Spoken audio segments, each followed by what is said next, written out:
Assalamualaikum warahmatullahi wabarakatuh. Kami dari kelompok 1 akan mempresentasikan hasil diskusi kami yang berjudul Kelahiran Filsafat Alam dengan anggota kelompok Altri Octavia Ramadan, NIM 4621011, Ariska Bella Octavia dengan NIM 4621007, Wahyu Isamuddin NIM 4621003, dan Wahyu Trimustikarani 4621013.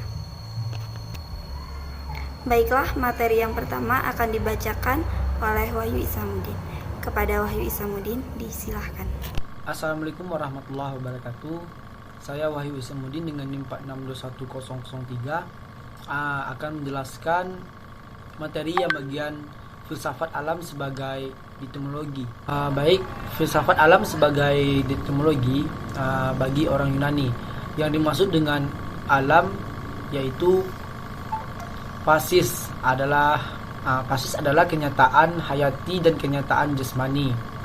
Sebab yang menjadi objek penelitian mereka adalah alam besar, yang bisa disebut juga alam besar ini sebagai makrokosmos. Mereka mendasarkan diri sepenuhnya pada hal-hal yang dapat ditangkap secara lahiriah. Bagaimana terjadinya alam? Itulah yang menjadi soal bagi mereka untuk dijadikan sebagai penelitian. Jadi filsafat alam yakni menjadikan alam sebagai objek dasar di dalam menjawab satu fenomena yang dipikirkan oleh manusia dengan akalnya tanpa menjawab. Bagian 2 yaitu para filsuf alam, yaitu tentang bagian Thales. Jadi Thales terbilang sebagai bapak filosofi Yunani sebab ialah filosof yang pertama.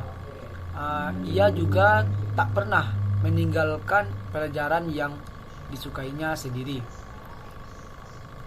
Yang kedua, Anaximenes, yaitu sebagai filosofi. Ia lebih besar dari gurunya. Ia juga ahli astronomi dan ahli ilmu bumi. Menurut pendapatnya, langit itu bulat seperti bola. Bumi terkandung di tengah-tengahnya. Yang ketiga yaitu Anaximenes. Anaximenes hidup dari tahun 585 sampai 528 sebelum Masehi. Akhirnya dari kemajuan filosofi itu tidak lama setelah ia meninggal, Anaximenes menemukan suatu soal baru yang belum didapat pada Thales dan Anaximenes. Keempatnya yaitu Parmenides, lahir di Elea pada tahun 540 sebelum Masehi. Ia ahli politik dan pernah mengaku jabatan pemerintah pada masa mudanya. Tertarik dengan lagu-lagu Xenophanes yang mengandung banyak pelajaran. Terima kasih kepada Wahyu Isamuddin. Materi selanjutnya akan dibacakan oleh Altri Octavia Ramadan. Kepada Altri Octavia Ramadan, disilahkan. Baiklah, saya Altri Octavia akan melanjutkan materi berikutnya. Selanjutnya, Pythagoras. Pythagoras berasal dari Samos. Ia dilahirkan kira-kira dalam tahun 580 sebelum Masehi. Pythagoras terpengaruh oleh aliran mistik yang dikembangkan di waktu itu di dalam alam Yunani yang bernama Ori. Lanjut ke bagian ke-6-nya yaitu Empedokles. Empedokles lahir di kota Agras di Pulau Sisilia dengan masa hidup dari tahun 490 sampai 430 sebelum Masehi. Lanjut ke bagian yang terakhir yaitu Demokritos. Demokritos lahir di Abdrea di di Abdea di Tracia, bagian Balkan. Masa hidupnya kira-kira sampai tahun 460 sampai ke tahun 360 sebelum Masehi. Ia tersebut sebagai seorang ahli ilmu alam yang berpengaruh yang berpengetahuan luas. Materi selanjutnya akan dibacakan oleh Wahyu Trimustikarani. Kepada Wahyu Trimustikarani, disilahkan. Assalamualaikum warahmatullahi wabarakatuh. Saya Wahyu Trimustikarani dengan NIM 4621013 akan menjelaskan materi tentang kaum sofis dan relativisme kebenaran.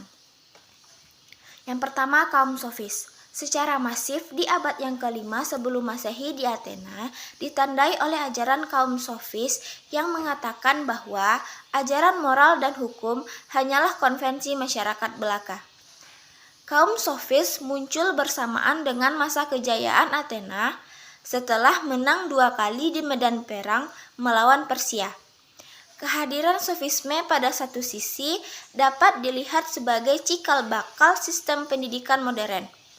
Pada sisi lain, juga dianggap mewakili suatu bentuk gejala degradasi moral dan keringnya spekulasi intelektual yang terlepas dari kenyataan.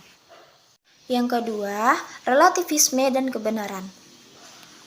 Relativisme berasal dari bahasa Latin, yaitu relativus, yang berarti nisbi atau relatif. Sejalan dengan adanya arti katanya secara umum, relativisme berpendapat bahwa perbedaan manusia, budaya, etika, moral, agama bukanlah perbedaan dalam hakikat, melainkan perbedaan karena faktor luarnya. Relativisme berpendapat bahwa yang baik dan yang jahat, yang benar dan yang salah tergantung pada masing-masing atau masyarakat dan budayanya. Sekian. Assalamualaikum warahmatullahi wabarakatuh. Baiklah, sekian presentasi dari kelompok kami. Kesimpulannya adalah, filsafat alam adalah mengambil objek alam sebagai dasar penelitian tanpa mengikut sertakan pemikiran mistis. Hal ini dibuktikan dengan pemikiran para filsuf alam, seperti ada yang mengatakan bahwa asal mula sesuatu adalah air, udara, bilangan, dan lain-lain.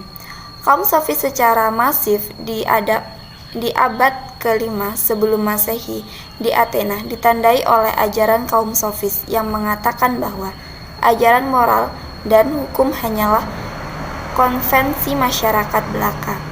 Salah satu tokoh sofis bernama Protagoras mengatakan bahwa apa yang indah, buruk, adil atau tidak adil adalah apa yang dipercaya polis tertentu sebagai demikian dan kemudian dijadikan hukum. Relativisme berpendapat bahwa yang baik dan yang jahat, yang benar dan yang salah tergantung pada masing-masing atau masyarakat dan budayanya. Sekian dari kelompok kami. Assalamualaikum warahmatullahi wabarakatuh.